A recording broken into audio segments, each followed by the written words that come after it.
This is your daily dose of all things royal. Welcome back, my gorgeous, good-looking friends. I don't even know where to start with this today. The damage the progressive liberal left has done with Prince Harry and Meghan Markle as the face of its brand, I find incredibly infuriating. And the fact that no one in authority has had the courage to hold any of these people accountable is pathetic. What happened yesterday to Charlie Kirk is the direct result of people like Harry and Meghan pushing their destructive anti-American agenda under this bullshit guise of kindness and compassion. Charlie Kirk was murdered because he spoke his mind and exercised his First Amendment God-given right. He wasn't violent, he wasn't conspiring, and he didn't have an army of online trolls threatening others for their opinions. That's exactly the kind of malicious behavior Prince Harry and Meghan Markle's funded crowd had been backing and encouraging these past 6 years. That's why this affects so many so deeply. Harry and Meghan have deliberately silenced voices, weaponized censorship, and used people who are openly vicious and dangerous. And yet, we're supposed to tolerate it as if it's normal? This is happening all across the West. Citizens forced to accept a globalist, multicultural, godless society designed for control. I mean, a little bit off topic here, but how dare Starmer gaslight everyone by using Charlie Kirk's death to comment on free speech when his own government has become tyrannical and locking people up for their expression? I mean, the nerve of this guy. And right on cue, we get the media narrative being spun that Harry never lost his sense of duty, laying the groundwork to bring him back into the fold. I mean, when are people going to wake up and admit that the king and the UK government likely knew what Harry was up to here in the United States? How could they not? And the Royal Rota? They've been running interference this whole entire time, spoon-feeding the public fake stories while they kept the truth buried. The UK media doesn't report or investigate. They protect the royal family. We've watched it for years, lies piled on lies, and we're expected to swallow every new version of the same fiction? And now this meeting between Harry and his father? How many of you told me in the comment section that this was never going to happen? I mean, for those that have been following the things that I post here, have I not been saying that this was going to happen? It wasn't because Harry and Pa need to reconcile because Pa doesn't have that much time left. No, it's because Harry's mess in America has caught up to him and the palace needs to figure out how to save him. This is what I honestly feel is going on right now. Operation Bring Harry Home, you can bet, is underway, and you can see it by the sudden wave of glowing coverage from every Royal Rota outlet. And this is being done in preparation for Trump's visit next week. Megxit was never about independence and financial freedom. It was always about Harry and Meghan coming to the U.S. to help the Biden regime and block Trump. They interfered, and when Congress called out the Queen on it, she did nothing. Instead, the palace fed us distraction pieces while Meghan and Harry's team leaned on social media companies to shut people down and control the narrative. Now, I just want to be clear. I'm not blaming the Queen for this. I'm blaming the people around the Queen advising her not to take action against Harry and Meghan. Instead, what did the palace do? They fed us distraction pieces while Meghan and Harry's team leaned on social media companies to shut people down and control the narrative. America and the entire world have paid a price for it as a result. And let's be clear, if Elon Musk hadn't bought Twitter, the censorship machine would still be in full force, and we'd probably be staring at Kamala Harris in power. That's why the globalists hate free speech, and that's why Charlie Kirk was killed. Instead of focusing on the bullshit that Meghan and Harry put out on a daily basis, I want to highlight one of Charlie Kirk's tweets that he posted about Meghan and Harry. Charlie was not shy to call out the pathetic media for not standing up to Meghan Markle after that disastrous lie fest on Oprah. In this Twitter post, he praises Piers Morgan for standing up to Meghan Markle. He writes, "You shouldn't be punished for calling out Meghan Markle if you believe she's lying. God bless Piers Morgan for refusing to kneel to the mob.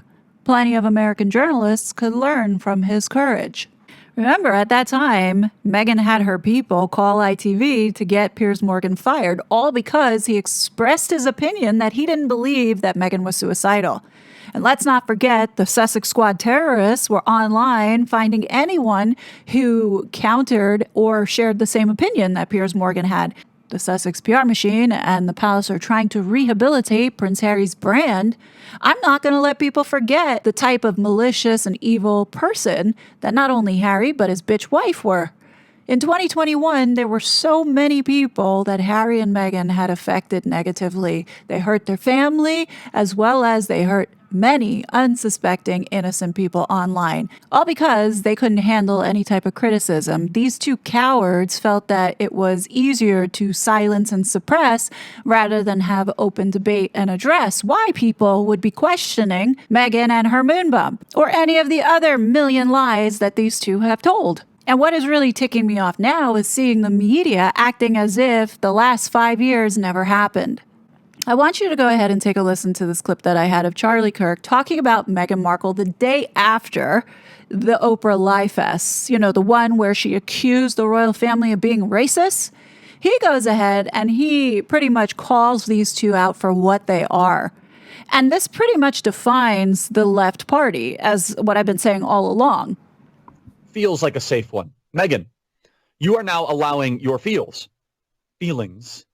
I guess I should say, to dictate an accusation of a family that largely, by all evidence available, embraced you.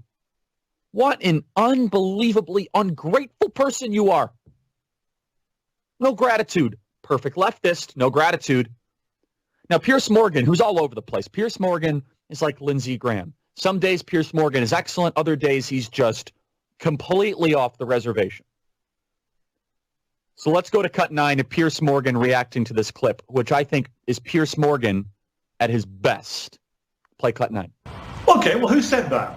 Let's have a name. Rather than allowing everyone to think that it could be anyone in the palace, it could be the Queen, Prince Philip, it could be Charles, it could be Camilla, it could be any of them. Let's have a name. If somebody did say this in a racist, derogatory way, then that would clearly be completely unacceptable and outrageous. But I wonder, who is that person? What was that conversation? What was the context they said it in? Because until we know the answers to all these questions, we have the whole family being labeled as basically racist. Yeah. I don't think anyone said it. I think she's making it up like Jussie Smollett.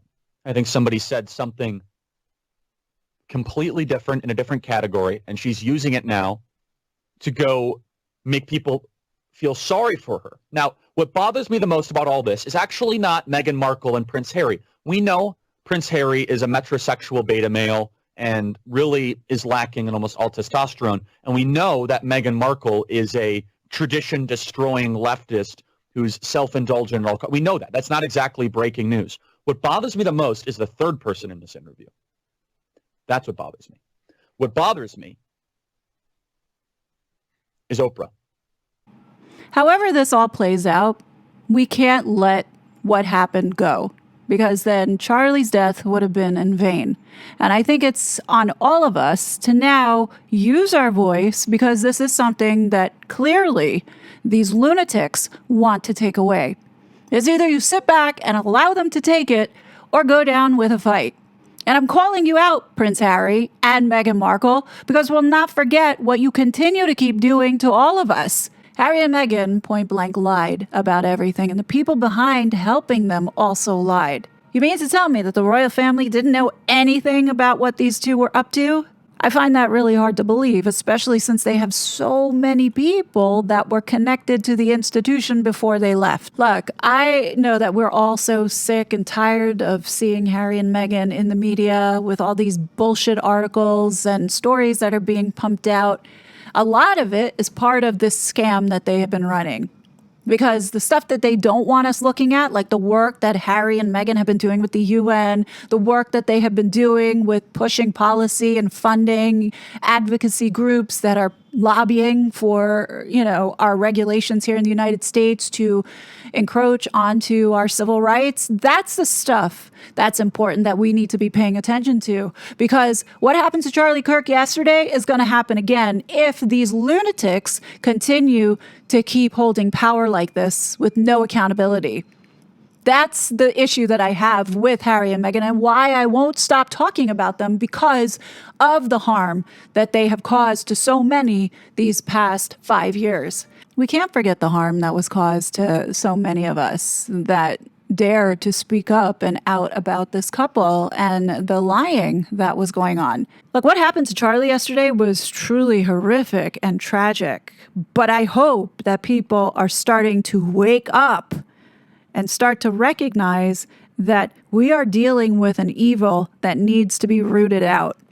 This radical ideology that Harry and Meghan and their supporters love to inflict onto others, I think needs to be stopped, and it needs to be exposed, and there needs to be consequences.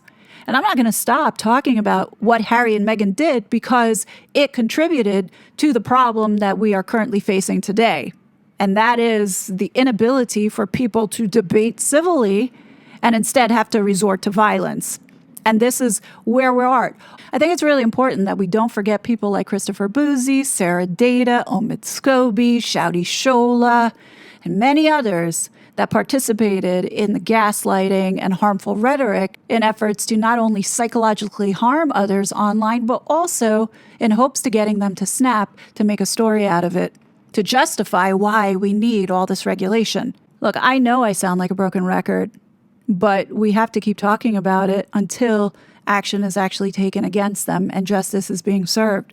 Otherwise, Harry and Meghan are going to continue to keep polluting the media with garbage in hopes to getting us to forget about all that they have done. And I'm sorry, I don't think that we should allow them to get away with it, because what they did here was wrong. And all this is going to do is signal to them that they can pretty much get away with doing whatever they want. It's time for them to learn their lesson. And that's just my opinion. But what do you guys think? Definitely leave your thoughts below. As always, I will be back with more content. But until then, please be safe, and I'll talk to you later. Bye!